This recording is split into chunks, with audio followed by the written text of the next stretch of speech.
Warahmatullahi wabarakatuh. Waalaikumsalam. Salam guru penggerak. Bergerak, tergerak, menggerakkan. Yaitu salam dari guru penggerak. Saya guru penggerak angkatan 9 hari ini mendemonstrasikan aksi nyata tentang diseminasi modul 1.4 budaya positif. Nama sudah tertera di situnya, nama Wawan Setiawan, SDN Sukajaya 2, CGP angkatan 9 Kabupaten Karawang. Pertanyaan pemantik, ya. Apakah Anda setuju dengan pernyataan ini? Yang pertama, hukuman dapat mendisiplinkan anak. Setuju tidak? Tidak. Kenapa? Ayo, kenapa? Kenapa hukuman dapat mendisiplinkan anak? Ada yang mau jawab? Ayo, Bu Yuli, gimana Bu Yuli? Dapat menimbulkan trauma, baby? Mungkin dapat menimbulkan trauma kepada anaknya dan bisa membuat anak itu bisa lebih kurang percaya diri. Iya. Ya betul, tepuk tangan untuk Bu Yuli ya. Benar kata Bu Yuli tadi, hukuman itu belum tentu ya dapat merupakan hal yang baik bagi anak-anak ya. Yang kedua, pemberian hukuman dengan hal positif seperti membaca atau membersihkan halaman sekolah dapat meningkatkan disiplin anak. Benar tidak? Ayo, pernah nggak dilakukan yang nomor 2 ini? Pernah. Alasannya gimana Pak? Pernah melakukannya? Yang nomor 2 itu, hal positif itu membaca atau membersihkan halaman sekolah dapat meningkatkan disiplin anak. Menurut saya dalam hal positif membaca, menurut pandangan saya, hukuman dengan hal positif seperti membaca atau membersihkan halaman sekolah dapat meningkatkan disiplin anak. Di tengah-tengah ya antara setuju dan tidak. Setujunya adalah mungkin sebagai tambahan, secara tidak langsung memberikan jam tambahan kepada anak untuk bisa lebih memahami materi membaca ataupun meningkatkan rasa tanggung jawab anak terhadap kebersihan seperti itu Pak. Ya, terima kasih Pak Slamet. Betul ya, mungkin apa yang ditanyakan Pak Slamet bahwa memberikan hukuman membaca atau membersihkan itu dapat meningkatkan proses pembelajaran juga buat anak untuk mendisiplinkan ya. Yang ketiga, memberi penghargaan dapat meningkatkan motivasi belajar anak. Betul tidak Pak Heru? Betul. Oh ya betul ya. Mungkin dengan penghargaan itu anak-anak dapat lebih semangat ya atau lebih termotivasi ya untuk mendapatkan hadiah, tapi juga itu timbal baliknya bagi dia meningkatkan suatu pembelajaran bagi dia ya. Tuh, selanjutnya. Nah, dalam diseminasi hari ini kita akan membahas beberapa topik pembahasan. Yang pertama, disiplin positif dan nilai-nilai kebijakan universal. Yang kedua, teori motivasi, hukuman dan penghargaan restitusi, keyakinan kelas, kebutuhan dasar manusia dan dunia berkualitas. Yang kelima, restitusi, 5 posisi kontrol dan restitusi segitiga restitusi. Eksplorasi konsep pembelajaran 2.1 yaitu disiplin positif dan nilai-nilai kebajikan universal. Nah, di sini ada perubahan paradigma kegiatan kepal tangan. Nah, ini ada kegiatan. Saya ingin mencontohkan mungkin dari pernyataan paradigma ini. Maka Pak Heru mungkin bisa ke depan sama Pak Novan untuk mencontohkan. Tepuk tangan untuk Pak Heru sama Pak Novan. Nah, ini kita akan mencoba ya dalam paradigma perubahan ini. Ayo, Heru. Nah, di sini kegiatannya adalah kepal tangan. Coba ke depan dulu, bentar, supaya bisa terlihat semua. Kepal tangan, tahu kepal tangan? Gimana kepal tangan? Nah, itu namanya kepal tangan. Di sini ada A itu namanya Pak siapa? Pak Heru. Oh, Pak Heru ya. Dan yang B namanya Pak siapa? Oh, Pak Novan. Nah, nih. Sobeklah secari kertas. Nah, Nah, ini ada sebuah kertas. Coba Pak Heru disobek satu kertas. Sama pulpen, ada pulpen? Pinjam Pak, pulpen. Nah, tuliskan benda atau sesuatu yang sangat berharga untuk Anda. Berarti Pak Heru coba tuliskan di situ. Benda yang menurut Pak Heru sangat berharga. Tuliskan.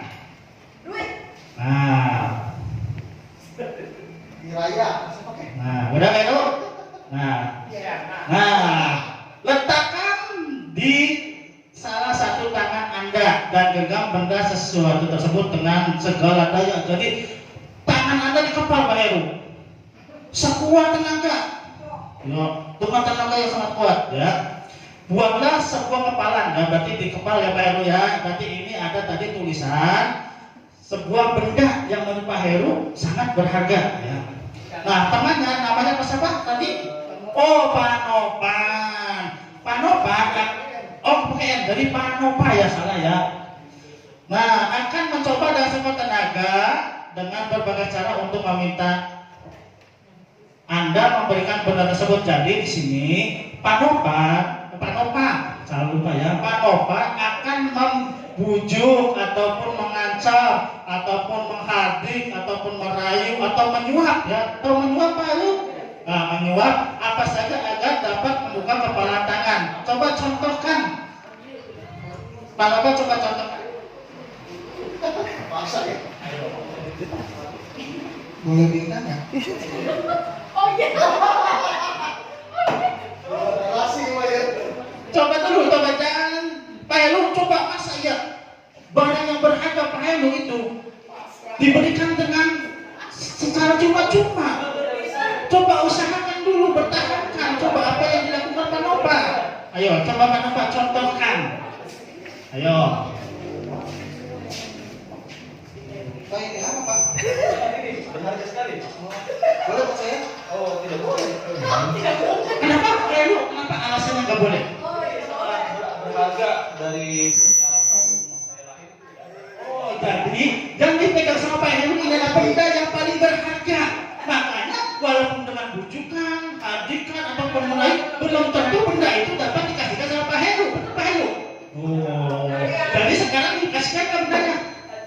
Oh jangan, ya berarti makasih ya Pak Heru sama Bapak. Jadi di sini Pak Heru karena dia mempunyai barang berharga dan barang itu sangat ingin dia pertahankan. Jadi walaupun dengan rayuan, bujukan ataupun menyuapin ya. Tadi menyuapin ke sepatu enggak ya? Oh salah, mungkin dia menyuapin sebenarnya bisa aja ya dilakukan dengan itu. Mungkin bisa aja Pak Heru jadi apa? Jadi mau diberikan bendanya itu ya. Nah, jadi apa yang terjadi tadi? Jadi Pak Heru tidak memberikan benda itu. Ya, jadi di sini adalah motivasinya estetiknya tidak dapat merayu Pak Heru. Jadi Pak Heru tetap ya motivasi intristik diri sendirinya ya. Jadi dia tidak mau memberikan barang yang dia miliki itu dikasihkan dengan cuma-cuma ya Pak Heru ya. Ya bagus. Selanjutnya. Nah, perubahan paradigma Taylor kontrol ini yang pertama adalah ilusi guru mengontrol murid. Ya, jadi guru di sini mengontrol murid, tapi belum tentu guru murid itu mau melakukannya. Kalau murid itu tidak mau membuka dirinya untuk melakukan hal tersebut, itu adalah ilusi kontrol guru mengontrol murid. Yang kedua adalah ilusi bahwa kritik dan membuat orang merasa bersalah dapat menguatkan karakter. Ya. Jadi kritik itu belum tentu ya di sini bahwa untuk menguatkan karakter. Yang ketiga adalah ilusi bahwa semua penguatan positif, efektif dan bermanfaat. Ya. Dan yang terakhir adalah ilusi bahwa orang dewasa memiliki hak untuk memasak. Tadi ya dicontohkan sama Pak Heru sama Pak Nopan. Jadi orang dewasa itu memiliki hak untuk memaksa, tapi belum tentu dengan memaksa itu dia akan memberikan ya haknya dia ya. Selanjutnya. Nah, apakah makna disiplin? Berasal dari bahasa Latin disciplina yang berarti belajar. Makna asal dari kata ini berkonotasi dengan disiplin diri dari murid-murid Socrates dan Plato. Ya. Jadi dari dulu, dari zaman Bapak Plato ataupun sama Plato sudah ada ya ini ya paradigma ini ya. Mungkin di sini berkembang dengan perkembangan zaman, tapi tetap ya itu masih relevan ya untuk masa sekarang. Disiplin diri membuat orang menggali potensinya menuju sebuah tujuan apa yang dia hargai. Namun dalam bentuk budaya kita, makna kata disiplin telah berubah menjadi sesuatu yang dilakukan seorang pada orang lain untuk mendapatkan kepatuhan. Ya. Berarti di sini adalah kecenderungan umumnya adalah menghubungkan kata disiplin dengan ketidaknyamanan, bukan dengan apa yang kita hargai, ya, atau mencapai suatu tujuan mulia. Nah, nilai-nilai kebajikan universal di sini adalah nilai-nilai kebajikan adalah sifat-sifat positif. Ya, manusia yang merupakan tujuan mulia yang ingin dicapai setiap individu. Nilai-nilai tersebut bersifat universal dan lintas bahasa, suku bangsa, agama maupun latar belakang. Setiap perilaku atau perbuatan memiliki suatu tujuan, itu menurut Dr. William Glasser pada teori kontrol 198K. Dengan mengaitkan nilai-nilai kebajikan yang diyakini seorang, maka motivasi intrisinya akan terbangun sehingga menggerakkan motivasi dari dalam untuk dapat mencapai tujuan mulia yang diinginkan. Itu menurut Diana Gosen 1998. Nilai-nilai kebajikan yang ingin dicapai oleh setiap anak Indonesia kita kenal dengan profil pelajar Pancasila, yaitu yang pertama, beriman bertakwa kepada Tuhan Yang Maha Esa dan berakhlak mulia. Yang kedua, mandiri. Yang ketiga, bernalar kritis. Yang keempat, berkebinekaan global. Yang kelima, bergotong royong. Dan yang terakhir adalah kreatif. Nah, nilai-nilai kebajikan itu rajin, peduli, integritas dan rasa hormat, ya, keterus-terangan, keberanian, kebahagiaan dan tanggung jawab. Sampai gotong royong, rendah hati, keteguh hati dan pengertian. Nah, yang selanjutnya adalah informasi konsep. Pada pembelajaran 2.2 ini, teori motivasi, hukuman dan penghargaan dan restitusi. Nah, teori motivasi berlaku manusia. Yang pertama adalah untuk menghindari ketidaknyamanan atau hukuman, itu bisa dilakukan dengan pertanyaan apa yang akan terjadi apabila saya tidak melakukannya. Ya, ini adalah termasuk dalam motivasi eksternal atau motivasi dari luar, ya, yang mempengaruhi. Yang kedua adalah untuk mendapatkan imbalan dari orang lain atau institusi. Ini juga timbul suatu pertanyaan, apa yang akan saya dapatkan apabila saya melakukan. Nah, ini juga termasuk motivasi eksternal, motivasi dari luar, ya. Yang terakhir itu adalah untuk menghargai diri sendiri. Nah, timbul juga suatu pertanyaan, saya akan menjadi orang yang seperti apa bila saya melakukannya. Nah, ini baru adalah motivasi internal dari dalam diri kita yang bertujuan untuk mendisiplinkan sikap positif kita, ya, terhadap pelajar Pancasila.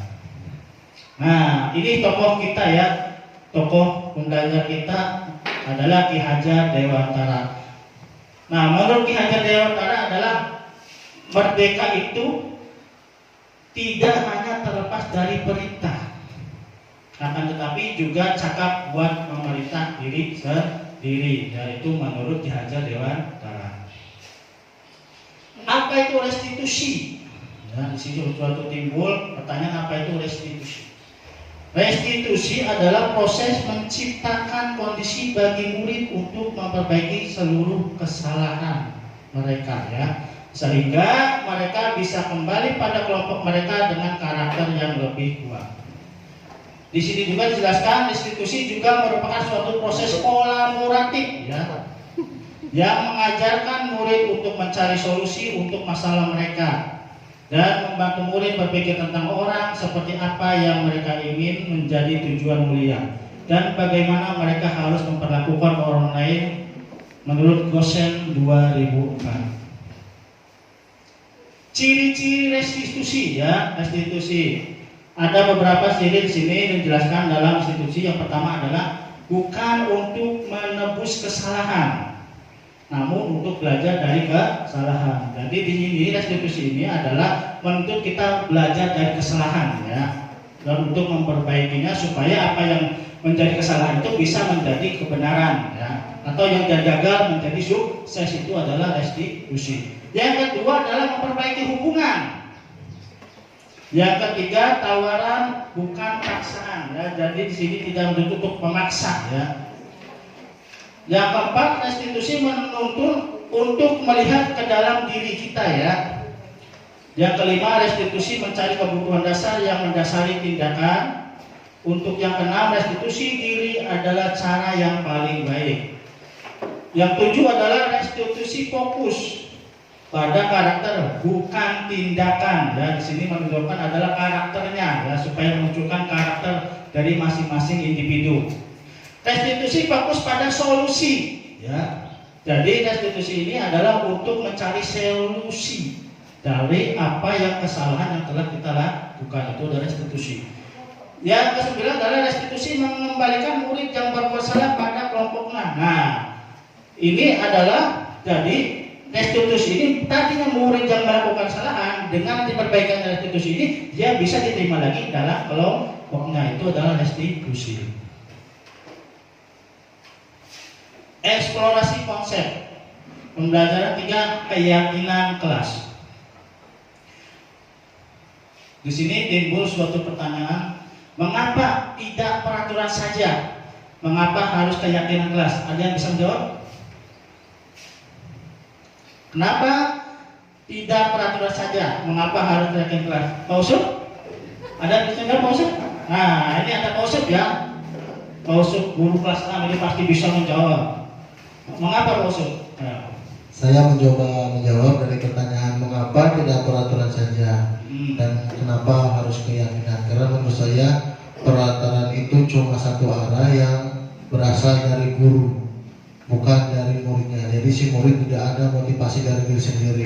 Berbeda dengan keyakinan, keyakinan ini antara dua arah, di mana guru dan murid bersama-sama berdiskusi apa keyakinannya akan meyakini di kelas tersebut, sehingga timbulnya motivasi intrinsik yang kedepannya akan mereka lakukan dengan tanpa paksaan seperti itu.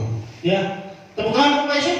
Jawaban yang super sekali ya dari Pak Yusuf. Benar ya apa yang dikatakan Pak Yusuf tadi ya, tentang mengapa tidak peraturan saja dan tidak keyakinan saja, tapi pada peraturan ya. Nah di sini juga timbul mengapa kita memiliki peraturan harus menggunakan helm bila mengendarai kendaraan. Ada dong, ayo nih. Mengapa kita memiliki peraturan harus menggunakan helm kalau di jalan? Helm ya? Iya, kenapa menggunakan helm? Supaya kepalanya aman. Oh gitu. Ya, kata Pak Elo ya. Kata Pak Elo tadi, kenapa kita harus menggunakan helm bila mengendarai roda 2? Betul ya, mungkin juga dengan helm itu kita bisa melindungi kita ya dari kecelakaan dan sebagainya. Mengapa kita memiliki peraturan 3M? Menggunakan masker, mencuci tangan, dan menjaga jarak 1,5 meter. Oh, sudah lagi mau jawab? Oh, yang lain. Yang lain Pak Reja? Tadi katanya mau jawab Pak Reja yang nomor 2. Ayo, ditunggu jawabannya. Tadi Pak Wawan katanya Pak. Oh, Pak Wawan mau jawab? Oh ya, iya Pak Wawan? Oh enggak, oh ya enggak. Kalau makan kan pertanyaan selanjutnya aja ya, enggak apa-apa? Oh gitu. Mengapa kita memiliki peraturan harus datang tepat waktu pada saat mengikuti pelatihan? Nah ini biasanya Pak Reja ini, karena dia sering melatih anak-anaknya untuk sedang olahraga. Gimana Pak Reja? Adakah asal kasus yang terjadi yang pernah Pak Reja tangani dalam waktu saat mengikuti pelatihan? Ayo Pak Reja, ada nggak? Oh ya Pak Reza, coba Pak Reza jelaskan Pak Reza, karena kita juga butuh solusi kalau memang kita pernah mengalami kejadian seperti ini. Mungkin dari solusi Pak Reza ini bisa bercermin ataupun kita bisa mengikuti langkah yang Pak Reza lakukan ya. Coba Pak Reza, depan Pak Reza. Ayo Pak Reza. Ayo Pak Reza, gak usah malu-malu Pak Reza. Ayo. Pak Usul, ada lagi? Ayo Pak Usul. Nah ini Pak Usul mah mungkin pernah ya Mengapa kita memiliki peraturan harus datang tepat waktu pada saat mengikuti pelatihan? Ini salah satu kebajikan universal. Universal yaitu menghargai waktu atau menghargai teman, ya. Dimana dalam setiap kegiatan pasti ada aturan-aturan yang kita pakai, dimana supaya pelatihan itu bisa berjalan dengan lancar, ya. Jikalau dalam suatu pelatihan atau 1-2 orang tidak datang tepat waktu, maka kegiatan tersebut akan terganggu. Mungkin seperti itu, Pak. Ya, tepuk tangan dulu Pak Usul. Ya, betul ya kata Pak Usul tadi ya. Mengapa kita harus itu ya? Nah, sekarang ada tentang budaya positif, lingkungan positif, keyakinan kelas dan peraturan kelas. Nah, tadi yang ditarakan tentang peraturan dan keyakinan kelas. Nah, peraturan sendiri adalah selalu kembalikan buku ke tempatnya adalah sebagai contoh ya, dan keyakinan kelasnya adalah tanggung jawab ya. Dari selalu memberikan buku tempat itu adalah muncul suatu keyakinan adalah tanggung jawab kelas. Dilarang mengganggu orang lain. Nah, itu akan muncul suatu keyakinan menghormati orang lain. Hadir di sekolah 15 menit sebelum pembelajaran dimulai. Itu akan suatu memunculkan keyakinan kelas menghormati orang lain dan berkomitmen. Dilarang melakukan kekerasan. Muncul suatu keyakinan keselamatan, menghormati orang lain juga. Dilarang menggunakan narkoba. Ini adalah keyakinan dan suatu kesehatan ya. Bergantian atau menunggu giliran. Nah, ini sama menghormati orang lain dan bersabar, karena dalam dituntut suatu kesabaran ya. Gunakan masker. Nah, ini gunakan masker adalah suatu keyakinan adalah kesehatan dan keselamatan. Dan yang terakhir adalah jangan berlari di kelas atau koridor. Itu berkeyakinan kelas adalah keselamatan dan keamanan. Tindakan guru dan hukuman atau konsekuensi. Nah, di sini tindakan guru mencatat 100 kali di dalam buku kalimat, saya tidak akan terlambat lagi karena terlambat ke sekolah. Pernah nggak ini menyuruh anak menyalin 100 kali kalimat? Pernah nggak Pak Heru? Belum pernah. Oh, berarti ini murid Pak Heru yang nggak pernah melakukan kesalahan ya. Jadi yang mencatat 100 kali di dalam buku kalimat ini adalah suatu hukuman ya. Lari mengelilingi lapangan basket 2 kali karena terlambat hadir di sekolah. Nah, ini adalah masuknya juga dalam hukuman. Murid diminta untuk push up 15 kali karena tidak menggunakan masker sekolah. Nah, di sini adalah juga timbulnya adalah suatu hukuman. Membersihkan tumpahan air di meja tulis karena tersenggol pada saat belajar. Nah, ini yang ditimbulkan adalah konsekuensinya ya. Murid disuruh untuk mengenakan sepatu seharian di sekolah karena tidak mengenakan sepatu hitam. Nah, ini ditimbulkan adalah hukuman. Dan terakhir adalah lari mengelilingi lapangan basket 2 kali karena terlambat 10 menit untuk pelajaran PJOK. Ini yang timbul adalah konsekuensi. Perbedaan hukuman dan konsekuensi. Hukuman sesuatu yang menyakitkan harus terjadi, itu adalah yang namanya hukuman. Konsekuensinya adalah sesuatu harus terjadi. Membuat anak sakit di sini adalah fisik maupun hati ya, untuk jangka waktu yang lama. Konsekuensinya adalah membuat anak merasa tidak nyaman dalam jangka waktu yang pendek. Anak membenci kedisiplinan, itu suatu hukuman, dan konsekuensinya adalah anak menghargai disiplin ya. Paksaan itu adalah suatu hukuman ya. Konsekuensinya adalah stimulus tanggapan. Mendorong anak menyakiti diri sendiri. Konsekuensinya adalah mendorong anak agar mudah menyesuaikan diri. Konsep diri yang buruk adalah suatu hukuman dan konsekuensinya adalah konsep diri yang baik. Anak belajar untuk menyembunyikan kesalahan. Konsekuensinya adalah anak belajar untuk mematuhi peraturan. Dan terakhir hukuman yaitu merasa marah, rasa bersalah, diperlakukan, merasa tak dihargai. Konsekuensinya adalah kehilangan hak, dibuat tidak nyaman, diasingkan untuk sementara. Eksplorasi konsep pembelajaran kebutuhan dasar manusia dan dunia berkualitas. Nah, dari kebutuhan dasar manusia itu adalah timbul penguasaan, kebebasan, kesenangan, kasih sayang, dan rasa diterima, dan untuk bertahan hidup. Ibu guru bilang, aku tidak boleh bersenandung sewaktu mengerjakan tugas. Katanya kelas harus senang, kelas harus tenang, tidak ada suara. Padahal kan aku suka dan senang menyanyi. Kebutuhan di sini adalah kesenangan. Ibu guru tidak menyapaku hari ini, padahal aku pakai jepit rambut biru. Nah, kebutuhannya adalah kasih sayang atau rasa diterima ya untuk si murid. Karena murid juga butuh diperhatikan ya sama gurunya. Aku bosan, masa belajarnya cuma gitu-gitu aja, dengerin ibu guru aja. Kebutuhannya adalah kebebasan ya dalam pembelajaran ini. Aku sebel, gambarku tidak rapi, malah ibu guru nunjukin ke teman-temanku di depan kelas. Nah, kebutuhan dari tersebut adalah penguasaan. Eksplorasi konsep pembelajaran kelima adalah 5 posisi kontrol. Kita dengarkan sama-sama pemaparan dalam video tersebut.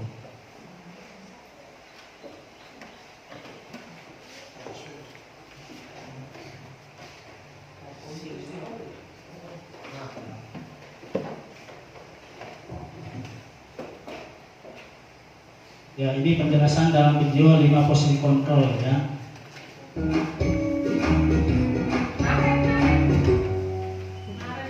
Salam bahagia Ibu dan Bapak Guru hebat. Dalam penerapan disiplin positif restitusi, salah satu program yang dikembangkan adalah 5 posisi kontrol. 5 posisi kontrol dalam restitusi adalah proses perjalanan seorang pendidik agar dapat mengenali dirinya.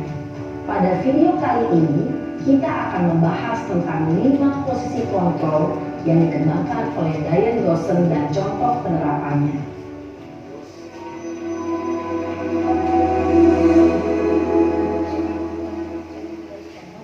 Lima posisi kontrol itu adalah 1. Posisi penghukum, 2.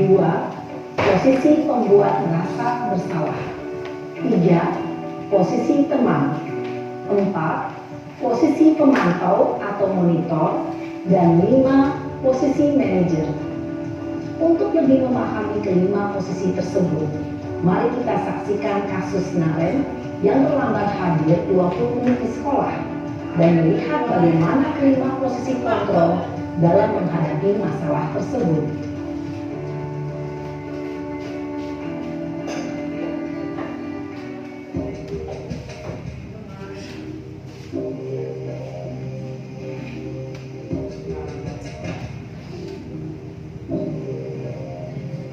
Naren, sini kamu. Selamat pagi, Bu. Selalu terlambat. Kamu deh, pasti terlambat. Maaf, Bu. Saya Apa? Apa coba? Alasan kamu apa lagi? Kapan sih kamu tidak terlambat? Malas sekali ya kamu jadi anak. saya Dasar pemalas. Gak kapok-kapok sih kamu. Sudah berapa kali terlambat? Sana, kamu keliling lapangan basket 2 kali. kenapa saya harus ke lapangan basket, Bu? Kenapa? Kamu melawan ibu.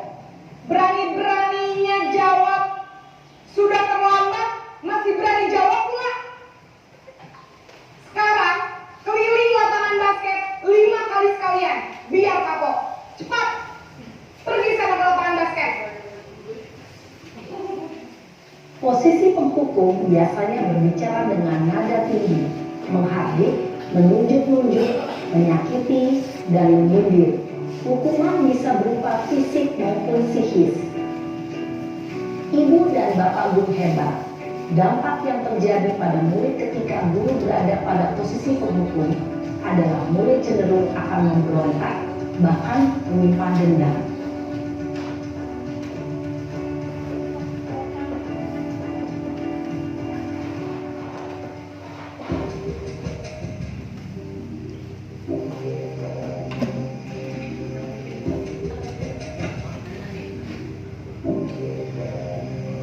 Naren,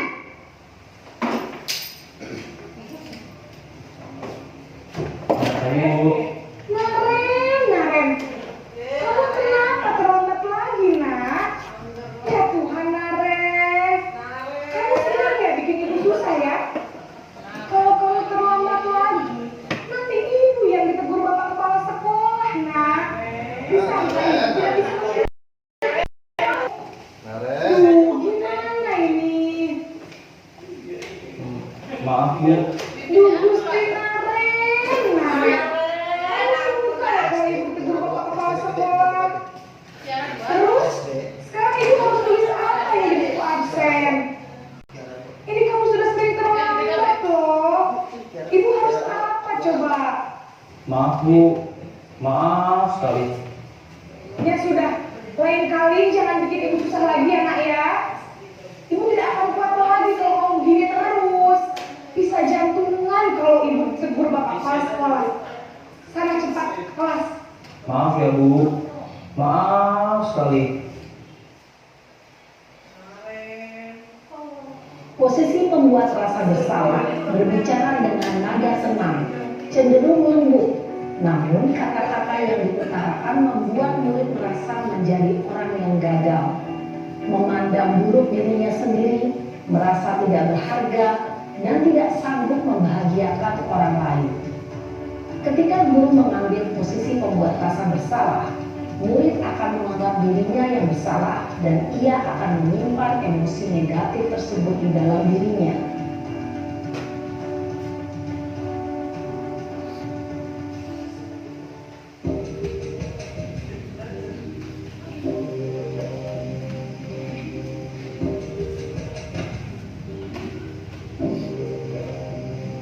Naren,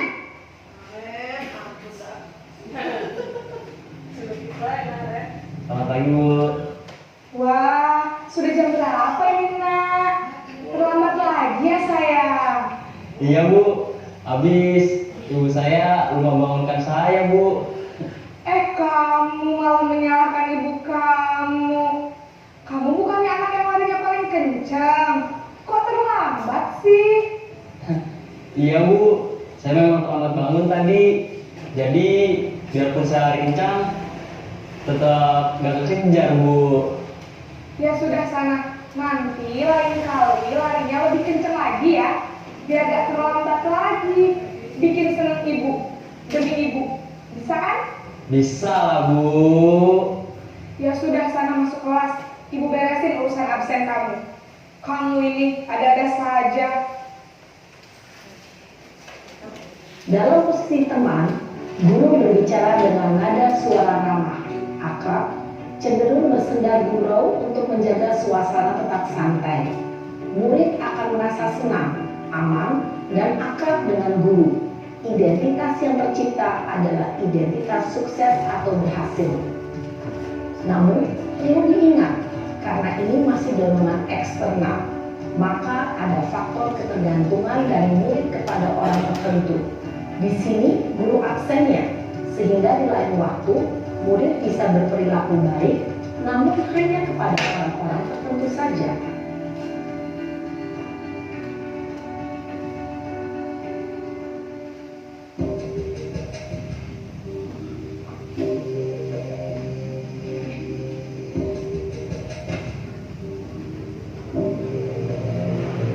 Naren!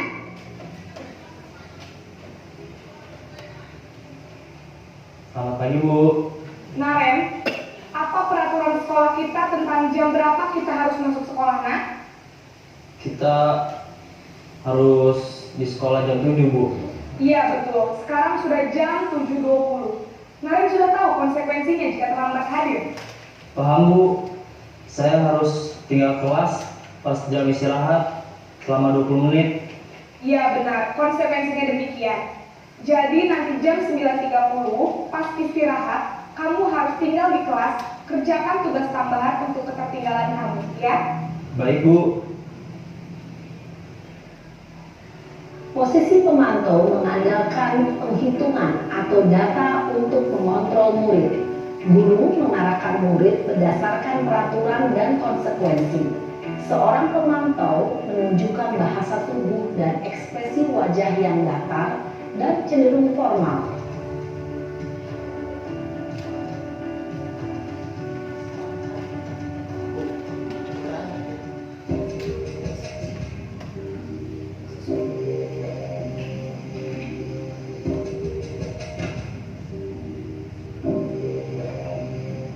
Naren!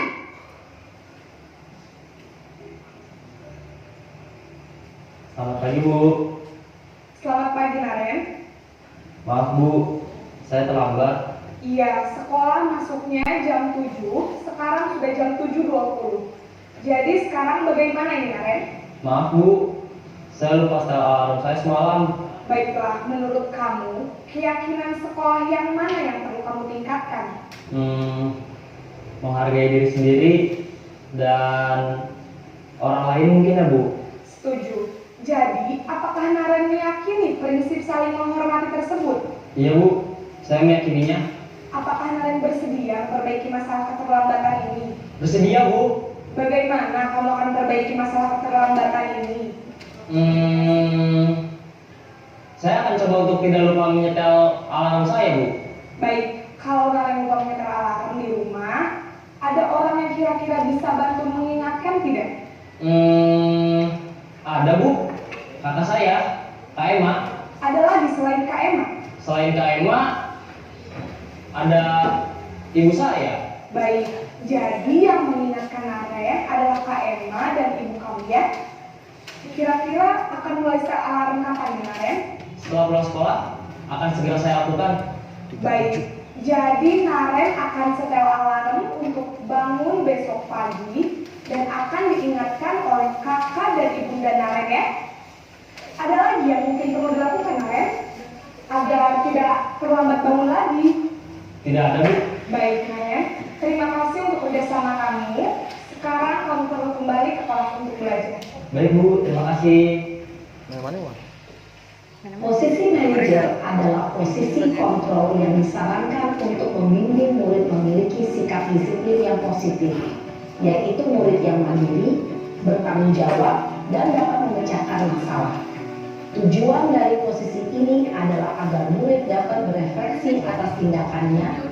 Guru akan dengan tulus memberikan pertanyaan-pertanyaan bermakna, sehingga membuat murid dapat belajar dari kesalahannya dan mencari sebuah solusi untuk menyelesaikannya. Ibu dan Bapak guru hebat, setelah mengamati adegan kelima posisi kontrol tadi, kira-kira posisi mana yang paling ideal?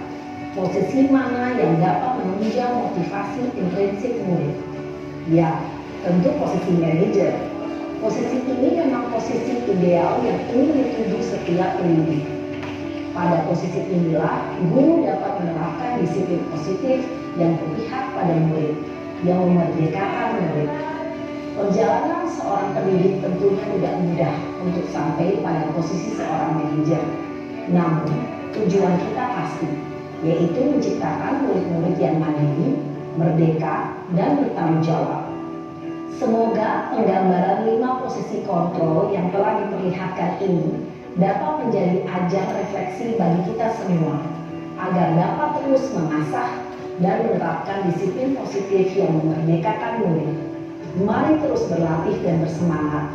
Selamat menerapkan. Salam dan bahagia Ibu dan Bapak guru hebat.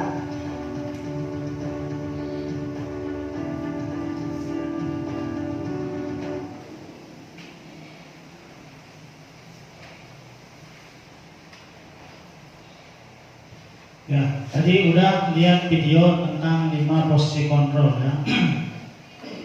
Nah, ini dalam posisi kontrol ada motivasi, identitas gagal, identitas berhasil sukses, dan identitas keberhasilan atau sukses ya.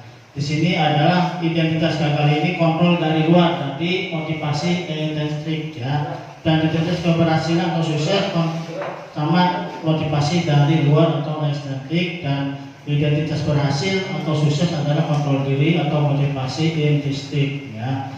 Nah, di sini identitas gagal ini adalah maksudnya adalah yang tadi dari 5 kontrol itu adalah yang pertama adalah penghukum ya. Nah, dalam penghukum ini kegiatannya adalah menghardik atau menunjuk-nunjuk atau menyakiti atau menyindir siswa ya. Contohnya adalah kalau kamu tidak melakukannya, awas ya, itu rasakan. Itu adalah suatu hukum bagi siswa ya. Yang selanjutnya adalah membuat orang merasa bersalah. Nah, ini adalah masih juga termasuk motivasi intrinsik, berceramah dan mengatakan seharusnya ibu kecewa ya. Ini adalah membuat siswa tersebut merasa bersalah ya, dengan mengatakan kamu sudah tahu ibu lelah sekali mengatakannya, ibu stres ya. Dan ini adalah untuk menumbuhkan sikap yang bersalah pada siswa.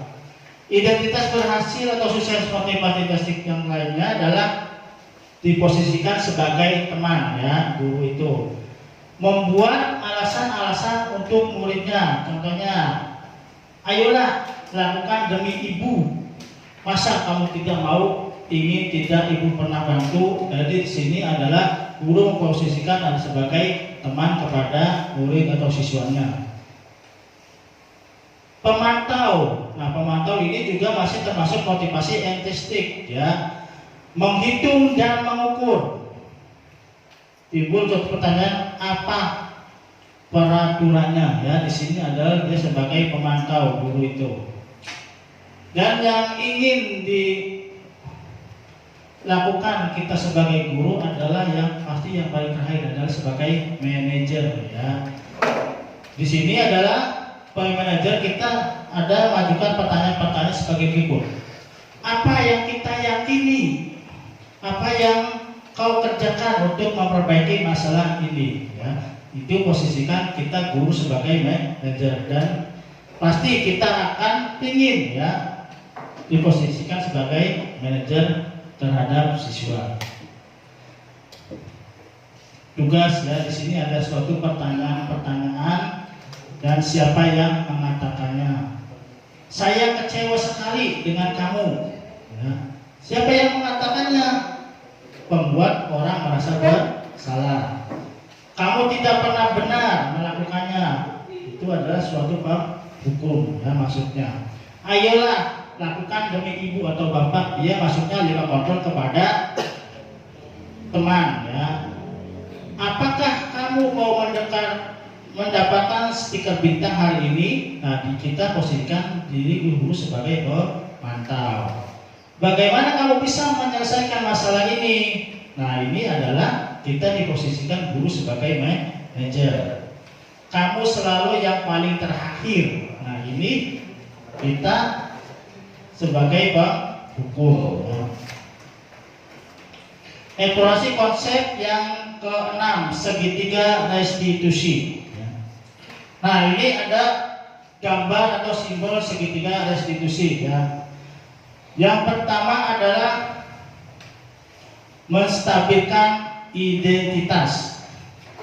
Ya, di sini adalah setiap orang pasti pernah melakukan kesalahan. Dan kamu bukan satu-satunya yang pernah melakukan ini. Nah, ini adalah sesuatu yang untuk menstabilkan identitas.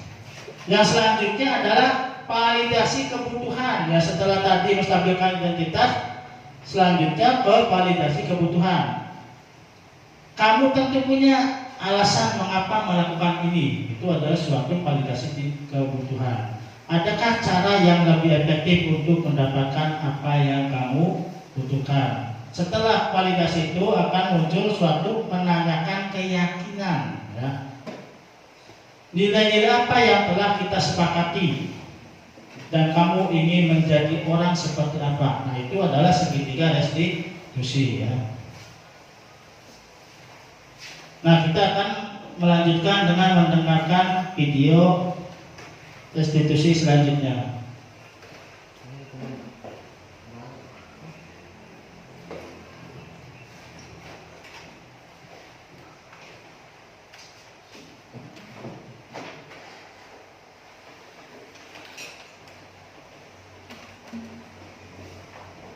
Nah, ini contoh video penerapan tentang segitiga restitusi.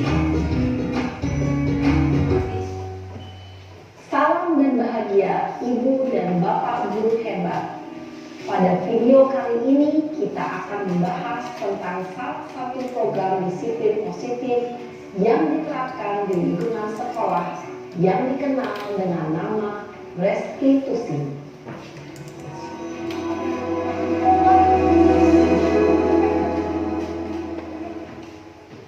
Restitusi dikembangkan oleh pakar pendidikan Diane Dawson, berlandaskan pada teori kontrol Dr. William Glasser.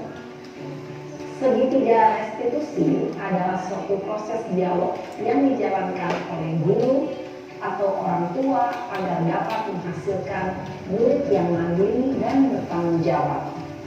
Pada saat guru di posisi manajer, aspek yang dikembangkan pada murid adalah motivasi intrinsik, sehingga penanaman nilai-nilai kebajikan dapat tumbuh dan berkembang menjadi suatu kebiasaan positif yang akhirnya membentuk karakter murid.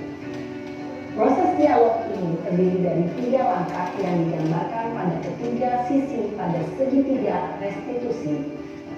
Sisi pertama adalah menstabilkan identitas. Sisi yang kedua adalah validasi tindakan yang salah.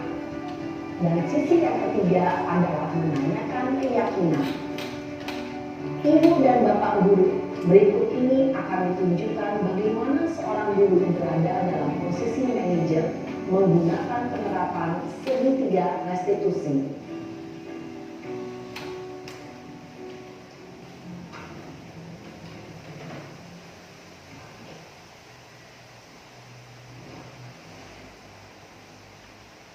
Siang Sarah. Ya Pak. Sudah lama nggak ketemu Sarah. Kenapa hari ini ada di sini? Kesel Pak, kesel banget. Masa aku dikatain tukang fitnah Pak? Ya aku marah lah. Aku balik ngatain Eka di depan kelas. Kesel banget. Oh begitu. Ya pasti kamu marah dan kesal. Bapak juga akan marah apabila ada yang menuduh Bapak seperti itu. Kemudian pada saat itu kamu mau melakukan apa? Ya saya langsung ngatain Eka lah Pak. Kesel banget. Saya bentak-bentak dia depan teman-teman lain. Oh begitu. Pasti kamu melakukan seperti itu karena suatu alasan tertentu, bukan? Iyalah, masa saya diam saja Pak? Ya saya bela diri lah. Masa saya dituduh tukang fitnah? Ya wajar lah. Mempertahankan harga diri itu sesuatu yang penting buat kamu. Untung kamu tidak berpikir gagah lagi. Hanya membentak-bentak. Iya Pak. Untung saya masih bersabar dan hanya membentak saja. Sudah gemes padahal. Saya pasti bela diri lah. Ya pasti ya. Tapi kamu memilih untuk tetap bertahan dan bersabar. Kamu memilih untuk tidak berbuat lebih parah lagi. Iya. Nah, sekarang coba kita lihat lagi tindakan kamu yang mentak-mentak Eka di kelas. Tindakan kamu itu kira-kira sesuai dengan keyakinan kelas atau prinsip kamu tidak? Enggak lah Pak. Capek Pak jadi pemarah. Jadi keyakinan atau prinsip mana yang kurang sesuai dengan keinginan kamu? Ya, saya sebenarnya sangat menghargai orang lain. Mungkin saat itu saya menjadi emosi, jadi tidak menentukan sikap itu. Kamu meyakini tidak? Menghargai orang lain itu penting buat kamu. Yakinlah Pak. Iya, setuju. Kita harus saling menghargai. Namun ada juga keyakinan yang kita sepakati yang perlu kita jalankan apabila kita sedang marah, bukan? Ya, saya bisa lebih proaktif, mulai dengan diri sendiri. Saya bisa jadi lebih bersabar, mengambil waktu jeda untuk berpikir mau apa selanjutnya. Kira-kira kamu bersedia memperbaiki masalah ini tidak? Bersedia, Pak. Kalau kamu memperbaiki masalah ini, kamu akan menjadi orang seperti apa? Saya akan menjadi orang yang bertanggung jawab kali ya, Pak. Dan senantiasa proaktif. Iya, menurut kamu bagaimana rasanya menjadi orang seperti itu? Aman lah, bangga bisa bersabar dan menahan diri. Baiklah kalau begitu. Yuk kita pikirkan bagaimana memperbaiki masalah ini.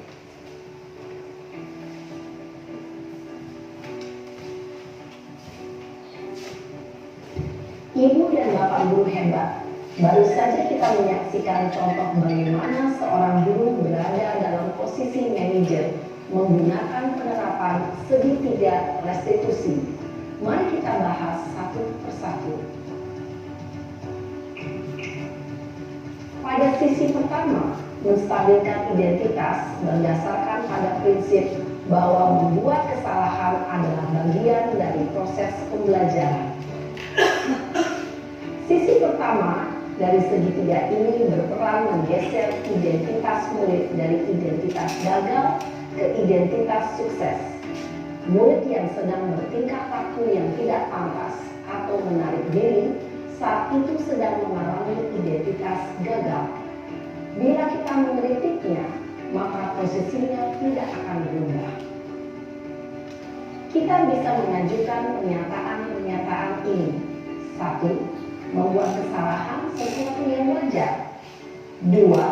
Manusia tidak ada yang sempurna. 3. Kita bisa memperbaiki masalah ini. 4. Saya tidak menanyakan kesalahannya. Saya lebih fokus bagaimana memperbaiki masalah ini. 5. Apakah saat ini kamu pernah menjadi orang yang baik untuk dirimu sendiri? Pada sisi kedua, validasi tindakan yang salah berlandaskan pada prinsip bahwa setiap perilaku berupaya memenuhi suatu kebutuhan tertentu. Guru yang telah memahami teori kontrol akan bergeser dari pemikiran stimulus respon menjadi proaktif dan mencoba untuk mengenali tujuan dari perilaku murid, mengenali dan mengakui kebutuhan murid ini dapat memperbaiki hubungan dengan murid tersebut. Pernyataan atau pertanyaan bisa disampaikan dengan nada suara tidak menghakimi atau memojokkan, sehingga dapat mengembalikan murid pada posisi positif. 1. Kamu bisa saja bertindak lebih gegabah lagi dari ini. 2. Kamu bukan melakukannya tanpa suatu alasan tertentu. 3. Kamu melakukannya karena mempertahankan sesuatu yang penting bagimu. 4. Mungkin kamu bisa mempelajari suatu perilaku baru yang lebih efektif. Bersediakah kamu mempelajarinya? Selanjutnya, kita akan simak sisi terakhir, yaitu menanyakan keyakinan. Teori kontrol menyatakan bahwa pada dasarnya kita termotivasi secara intrinsik. Pada saat perilaku yang salah telah divalidasi dan identitas sukses telah stabil, maka murid telah siap mengaitkan keyakinan-keyakinannya dengan tindakannya yang salah dan pemikirannya telah bergeser ingin menjadi orang yang dituju. Pertanyaan-pertanyaan ini dapat mengaitkan keyakinan-keyakinan yang dianut murid. 1. Sebagai keluarga atau kelas, apa yang kita yakini? 2. Nilai-nilai apa yang telah kita sepakati? 3. Seperti apa gambaran sebuah kelas yang ideal bagi kamu? 4. Kamu ingin menjadi orang seperti apa?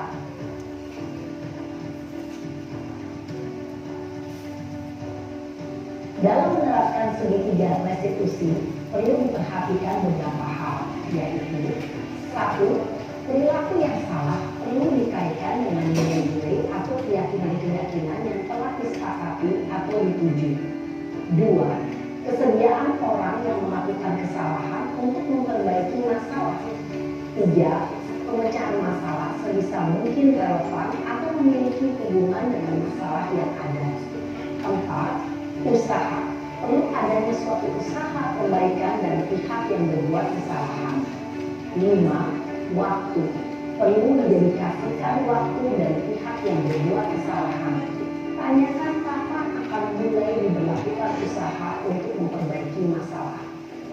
Dengan memahami struktur penerapan segitiga restitusi, diharapkan guru dapat menerapkan posisinya sebagai manajer dengan mengajukan pertanyaan-pertanyaan bermakna yang dapat membuat murid menjadi lebih percaya diri, bertanggung jawab, dan mandiri.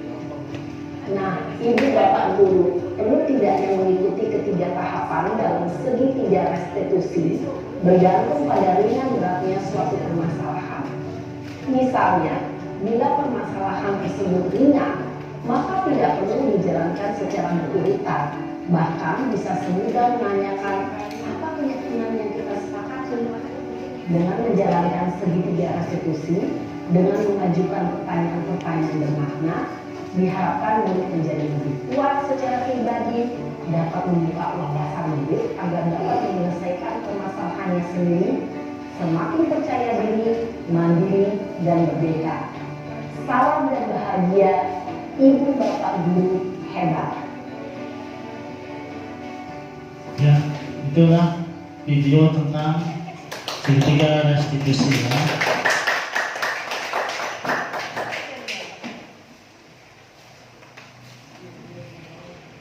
Nah, sini ada suatu ruang kolaborasi ya. Bacalah kasus di bawah ini dan cobalah jawab pertanyaan-pertanyaan yang tersedia ya. Tisa dan Hana dipanggil masuk ke ruangan Ibu Dewi ya, Kepala Sekolah SDN Sukajaya 2. Ibu Dewi baru saja mendapatkan pengaduan dari Ibunda Tisa bahwa Hana menggunakan kata-kata yang kasar ya, dan merendah-rendahkan Tisa di sosial media. Nah, bila Anda adalah seorang kepala sekolah, penerapan disiplin apakah yang akan Anda lakukan untuk kasus anak ini? Mengapa? Ada yang mau jawab? Nah? Lanjut? Lanjut ya. Mungkin sudah orang ini lelah ya. Nah, yang terakhir adalah disiplin positif ya. Nah, disiplin positif ini akan suatu teori kontrol atau teori pilihan dari Dr. William Glasser ya. Dari teori kontrol ini akan timbul Anda tidak bisa mengontrol orang lain ya. Mengontrol orang lain hanya Anda yang bisa mengontrol diri sendiri. Jadi kita tidak mungkin bisa mengontrol orang lain ya, karena hanya dia sendiri ya yang dapat mengontrol. Nah, dari ini timbul makna disiplin ya. Belajar kontrol diri dengan menggali potensi kita agar tercapai tujuan mulia, yaitu sesuatu menjadi seorang yang kita inginkan berdasarkan nilai-nilai yang kita hargai. Dari teori kontrol tersebut juga timbul suatu perilaku memiliki tujuan ya, yaitu teori motivasi ya, untuk menghindari hukuman tadi ya, untuk mendapatkan imbalan, dan yang terakhir adalah untuk menghargai diri sendiri. Teori kontrol yang lainnya adalah model berpikir menang-menang atau kolaborasi dan konsekuensi menciptakan pilihan-pilihan baru. Nah, dari itu timbul suatu 5 posisi kontrol. Yang pertama adalah penghukum, yang kedua membuat rasa bersalah, yang ketiga teman, dan yang keempat pemantau, yang kelima berposisikan sebagai manajer ya. Dari manajer ini adalah timbul suatu segitiga restitusi ya, yang tadi menstabilkan identitas, validitas kebutuhan, dan menanyakan keyakinan. Nah, dari teori kontrol juga akan timbul realitas atau kebutuhan kita berbeda. Kita berusaha memahami pandangan orang lain tentang dunia. Setiap orang memiliki gambaran berbeda dan akan timbul suatu kebutuhan dasar manusia. Ya, 5 kebutuhan itu adalah penguasaan, kasih sayang dan rasa diterima, kesenangan dan kebebasan. Nah, itu adalah disiplin positif tentang teori kontrol. Ya, terima kasih ya. Sekian presentasi tentang diskriminasi kali ini. Semoga apa yang dipaparkan tadi dapat diterapkan di sekolah kita ya. Nah, kita ingin sebagai posisi manajer. Nah, terima kasih atas hadirannya dari rekan-rekan guru semua. Saya ucapkan terima kasih. Assalamualaikum warahmatullahi wabarakatuh. Waalaikumsalam warahmatullahi wabarakatuh. Alhamdulillah.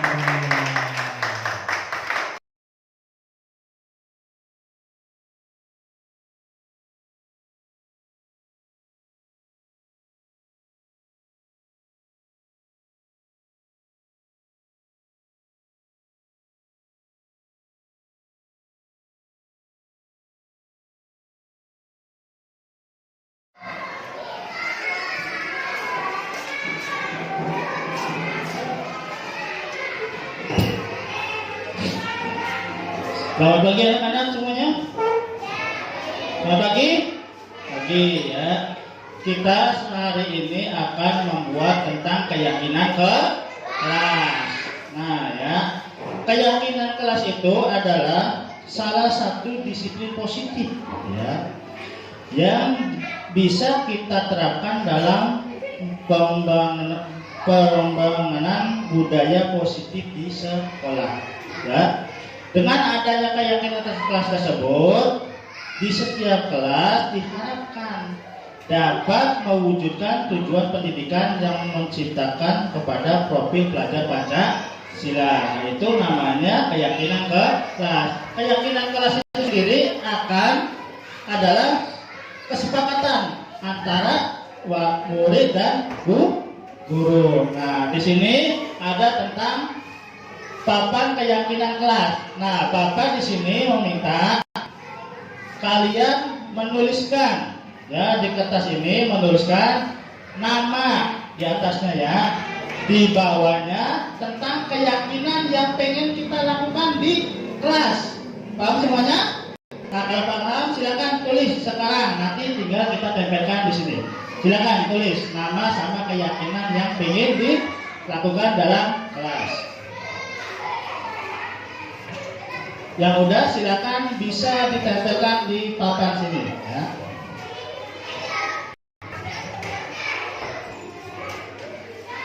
Ayo, ya Bapak tunggu.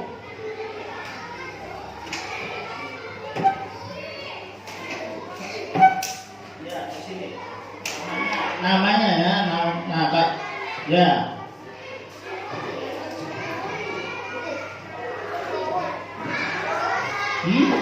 Sok masing-masing ditulis ya. Nama lengkap.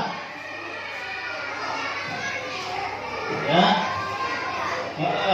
Namanya di sini data.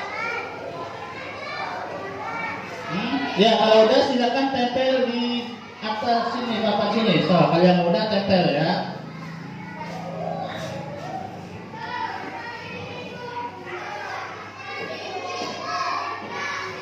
Ayo. Udah? Tuh, kalau udah tempel sini. Tuh, mangga, ayo tempel. Yang lainnya, ayo. Kira sudah? Kalau udah tempel. Tinggal tulis nama sama pengen dilakukan dalam kelas apa. Silakan tempel. Silakan tempel sini, ya.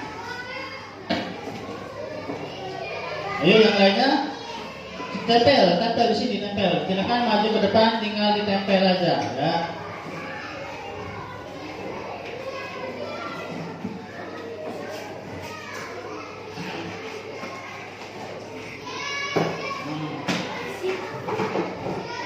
Ayo silakan yang lainnya. Nah, ya. Ayo yang lainnya yang belum silakan tempel. Ayo. Ya, ini nanti yang akan kita sepakati ya. Ya, dari beberapa nanti yang ada di sini, kita akan sepakati mana yang akan kita ambil.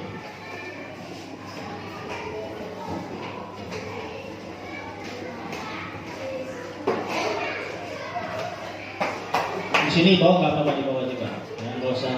Nah, bawah juga nggak apa-apa ya. Udah semua? Nah, kalau udah, dari ini saya pengen ada yang menjelaskan apa yang dipilih. Ada yang kan? Saya pilih ya.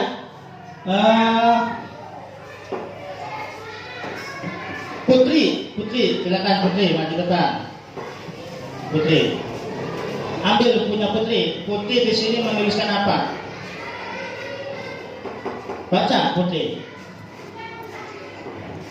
Ya, so, jelaskan nama siapa dan apa yang pengen di itu. Assalamualaikum warahmatullahi wabarakatuh. Keras. Nama saya Putri Cakera. Saya mau disiplin. Kenapa memilih disiplin Putri? Supaya apa? Oh, supaya rapi, apalagi supaya mungkin pelajaran tepat waktu ya, apalagi. Nah, dapat sekolah tepat waktu ya, jangan sampai terlambat sekolah, itu pengen disiplin ya. Nah, temukan buat Putri. Silakan Putri tempelkan di situ kelihatan kelasnya ya. Nah ya, tuh silakan Putri, silakan duduk lagi. Ada lagi yang ke depan? Ini, nah, Khairul Wafa, coba Khairul Wafa. Ya, ambil yang Khairul Wafa. Nah, Khairul Wafa tentang apa di situ? Assalamualaikum warahmatullahi wabarakatuh. Waalaikumsalam warahmatullahi wabarakatuh. Silakan bacakan Khairul Wafa. Ini tentang apa? Perkenalkan, nama saya Muhammad Khairul Wafa dan saya keterangannya saling menghormati dan saling menghargai. Nah, kenapa Khairul Wafa bisa pengen saling menghormati dan menghargai dalam keyakinan? Tidak ada. Nah, tidak ada pertengkaran mungkin ya, bisa jadi jangan sampai ada pertengkaran di kelas, poyok-poyokan ya, saling menghargai teman itu ya, mungkin itu maksudnya ya Khairul Wafa, benar? Ya, berarti Khairul Wafa mengambil keyakinan kelas adalah saling menghormati dan menghargai. Silakan Teteh Khairul Wafa. Nah, ini gambar ya, kembali tak apa ya. Terima kasih untuk Khairul Wafa, tepuk tangan untuk Khairul Wafa. Satu lagi, ya, satu lagi, Salma. Nah, Salma mana Salma? Nah, ayo, mana punya Salma? Nah, jelaskan Salma, nama apa yang itu dari kelasnya? Ayo. Assalamualaikum warahmatullahi wabarakatuh. Waalaikumsalam warahmatullahi wabarakatuh. Apa yang ditulis oleh Salma tentang keyakinan di kelas? Kebersihan. Nah, Salma di sini adalah tentang kebersihan. Kenapa Salma bisa mengambil tentang kebersihan? Supaya kelas bersih. Nah, supaya kelas bersih. Apalagi setelah itu mungkin pakaian juga harus bersih ya Salma ya. Biar kelihatannya juga rapi dipandang ya. Kalau kelas juga bersih itu pasti akan membuat kita nyaman ya. Betul? Ya, silakan tempel di sana ya. Tepuk tangan bersama. Nah, dari beberapa juga ini ada yang kayak Nur Sa'ada, Alisa ataupun dia itu sama ya seperti Putri. Pengennya adalah di kelas disiplin ya. Terus di sini juga Firas ya sama Farel ya saling menghormati dan menghargai ya. Sahrul sama disiplin. Nah, dari kesemuanya itu kita akan mendapatkan 3 keyakinan ke kelas ya yang harus kita taati ya.